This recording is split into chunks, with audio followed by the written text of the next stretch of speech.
सद्दाम हुसैन को बड़े बड़े महल बनाने के अलावा बड़ी बड़ी मस्जिदें बनवाने का भी शौक था। एक इसी तरह की मस्जिद उन्होंने मध्य बगदाद में बनवाई थी, जिसे अल मारीक नाम दिया गया था। इसको खास तौर से 2001 में सद्दाम हुसैन की सालगिरह के लिए बनवाया गया था। खास बात यह थी कि इसकी मीनारें स्कड मिसाइल की शक्ल की थी। ये वही मिसाइलें थीं जिन्हें सद्दाम हुसैन ने खाड़ी युद्ध के दौरान इसराइल पर दगवाया था। ऑपरेशन डेजर्ट स्टॉर्म, जो 43 दिनों तक चला था, की याद दिलाने के लिए इन मीनारों की ऊंचाई 43 मीटर रखी गई थी। सद्दाम हुसैन की जीवनी लिखने वाले कॉन कफलिन लिखते हैं, सद्दाम की बनवाई एक मस्जिद में सद्दाम के खून से लिखी गई एक कुरान रखी हुई है। उसके सभी 605 पन्नों को लोगों को दिखाने के लिए एक शीशे के केस में रखा गया है। मस्जिद के मौलवी का कहना है कि इसके लिए सद्दाम ने 3 सालों तक अपना 26 लीटर खून दिया था। सद्दाम पर एक और किताब, Saddam Hussain the politics of revenge, लिखने वाले सैयद अबूरीश का मानना है कि सद्दाम की बड़ी बड़ी इमारतें और मस्जिदें बनाने की वजह तिकरित में बताया उनका बचपन था, जहां उनके परिवार के लिए उनके लिए एक जूता तक खरीदने के लिए भी पैसे नहीं होते थे। दिलचस्प बात यह है कि सद्दाम अपने जिस भी महल में सोते थे, उन्हें सिर्फ कुछ घंटों की ही नींद लेनी होती थी। वो अक्सर सुबह 3 बजे तैरने के लिए उठ जाया करते थे। इराक जैसे रेगिस्तानी मुल्क में पहले पानी धन और ताकत का प्रतीक हुआ करता था, और आज भी है। इसलिए सद्दाम के हर महल में फव्वारों और स्विमिंग पूल की भरमार रहती थी। कफलिन लिखते हैं कि सद्दाम को स्लिप डिस्क की बीमारी थी। उनके डॉक्टरों ने उन्हें सलाह दी थी कि इसका सबसे अच्छा इलाज है कि वो खूब चहलकदमी और तैराकी करे। सद्दाम हुसैन के सारे स्विमिंग पूलों की बहुत बारीकी से देखभाल की जाती थी। उनका तापमान नियंत्रित किया जाता था और यह भी सुनिश्चित किया जाता था कि पानी में जहर तो नहीं मिला दिया गया है। सद्दाम पर एक और किताब लिखने वाले अमाजिया बरम लिखते हैं, ये देखते हुए कि सद्दाम के शासन के कई दुश्मनों को थेलियम के जहर से मारा गया था, सद्दाम को अंदर ही अंदर इस बात का डर सताता था कि कहीं उन्हें भी कोई जहर देकर न मार दे।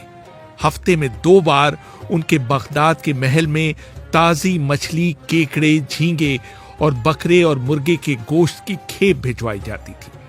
राष्ट्रपति के महल में जाने से पहले परमाणु वैज्ञानिक उनका परीक्षण कर इस बात की जांच करते थे कि कहीं इनमें रेडिएशन या जहर तो नहीं है।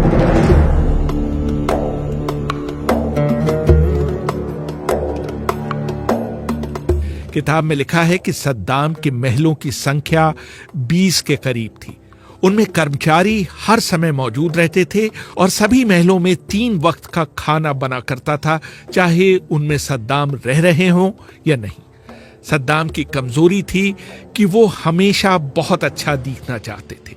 इसलिए बाद में उन्होंने परंपरागत जैतूनी रंग की सैनिक वर्दी पहनना छोड़कर सूट पहनना शुरू कर दिया था।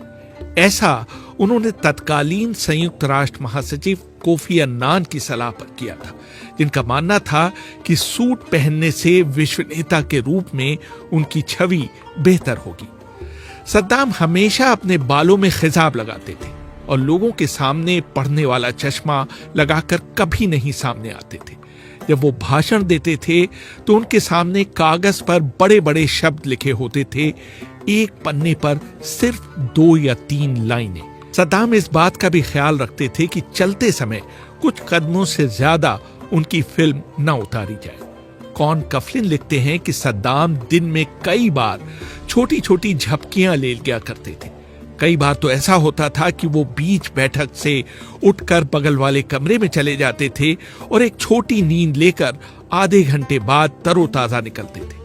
सद्दाम को टेलीविजन देखने का भी शौक था और वो लगातार CNN, BBC और अल जजीरा देखा करते थे। उन्हें रोमांचक अंग्रेजी थ्रिलर्स देखने का भी शौक था और अंग्रेजी film the day of the jackal उनकी पसंदीदा फिल्म थी। मार्च 1982 में सद्दाम पर अपने ही एक मंत्री की हत्या करवाने का आरोप लगा था। सद्दाम की जीवनी लिखने वाले कॉन कफलिन अपनी किताब सद्दाम द सीक्रेट लाइफ में लिखते हैं, सरकार ने दावा किया कि स्वास्थ्य मंत्री रियाद इब्राहिम हुसैन को मारे जाने का कारण उनका भ्रष्टाचार में लिप्त होना था। दरअसल हुआ यह था कि उन्होंने सद्दाम को यह सलाह देने की जुर्रत की थी कि वो कुछ दिनों के लिए पूर्व राष्ट्रपति अहमद हसन अल बकर को अपनी जगह राष्ट्रपति बनवा दें ताकि ईरान इराक युद्ध में युद्ध विराम के लिए बातचीत की जा सके। जब मंत्री ने यह कहा तो सद्दाम ने ऊपरी तौर पर नाराज होने का कोई आभास नहीं दिया। उन्होंने मंत्रिमंडल की बैठक स्थगित की और मंत्री को अपने साथ बगल के कमरे में आने के लिए कहा। कुछ क्षण बाद गोली चलने की आवाज सुनाई दी और सद्दाम अकेले मंत्रिमंडल की बैठक में फिर आ गए, जैसे कुछ हुआ ही ना हो।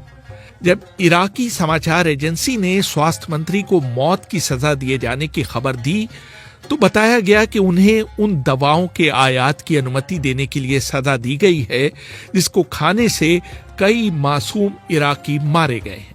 उनको गद्दार घोषित कर दिया गया और जब उनकी पत्नी ने अपने पति का शव सौंपे जाने की मांग की तो उसे कई टुकड़ों में काटकर उनके पास भेजा गया। 80 के दशक के मध्य में सद्दाम ने अपने विदेश मंत्री हमेद अल जुबारी को सिर्फ इसलिए बर्खास्त कर दिया था क्योंकि उन्होंने 2 बार मंत्री को फोन किया था और उनकी तरफ से कोई जवाब नहीं मिला था।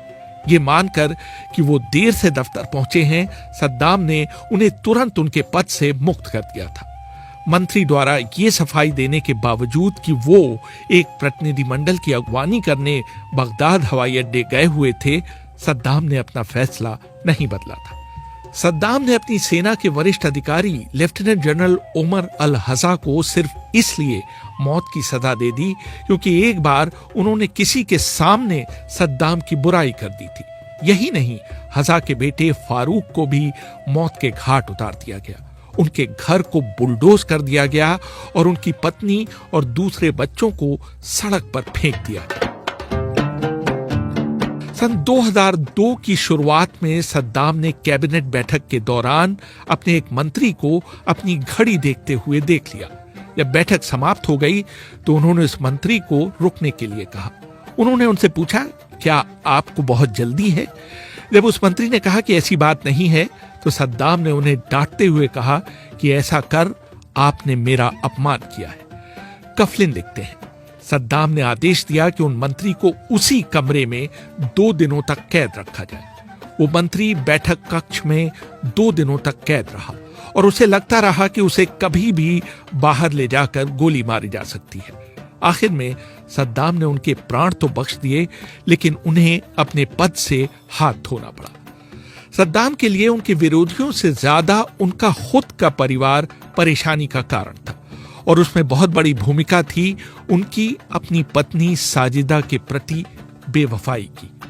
1988 के आसपास सद्दाम को बहुत बड़े पारिवारिक संकट से गुजरना पड़ा जब उनके इराकी एयरवेज के महानिदेशक की पत्नी समीरा शाह बंदर से संबंध हो गए। समीरा लंबी थी, हसीन थी और उनके सुनहरे रंग के बाल भी थे और सबसे बड़ी बात यह थी कि वो शादीशुदा थी। सैद अबूरूश लिखते हैं, कई सालों तक राष्ट्रपति महल में काम करने वाले एक अधिकारी ने मुझे बताया था कि सद्दाम को शादीशुदा औरतों से संबंध बनाना खासतौर से पसंद था। ये उनके पतियों को जलील करने का उनका अपना तरीका हुआ करता था। सद्दाम की इस तरह की रंगरेलियों का इंतजाम उनका अंगरक्षक कामेल हना जेन किया करता था। जेन 20 सालों तक सद्दाम का निजी अंगरक्षक था। दिलचस्प बात यह थी कि जेन सद्दाम के रसोइये का बेटा था। उसके बहुत सारे कामों में एक काम सद्दाम को दिए जाने वाले भोजन को खाकर देखना भी था कि कहीं इसमें जहर तो नहीं मिलाया गया था। सद्दाम का मानना था कि उनका रसोइया उनके खाने में इसलिए कभी जहर नहीं मिलाएगा क्योंकि उसके खुद के बेटे को उसे पहले चखना होता था। सद्दाम जहां और जब भी जाते उससे पहले काले शीशे वाली डमी हथियारबंद गाड़ियों का काफिला अलग अलग दिशाओं में भेजा जाता ताकि उनके संभावित हत्यारे उन्हें अपना निशाना बनाने की कोशिश करें। उसी तरह सद्दाम से मिलने वाले लोगों को बहुत ठोक बजाकर उनके सामने पेश किया जाता था। किसी को भी, यहां तक कि उनके नजदीकी लोगों को भी यह अंदाजा नहीं होता था कि सद्दाम किस स्थान पर है। सद्दाम का इराकी डॉक्टरों में विश्वास नहीं था, इसलिए वो अपनी बीमारियों के लिए अक्सर विदेशी डॉक्टरों की सेवाएं लेते थे। कई बार सरकारी समारोहों में उनकी जगह उनके डबल भाग लेते थे।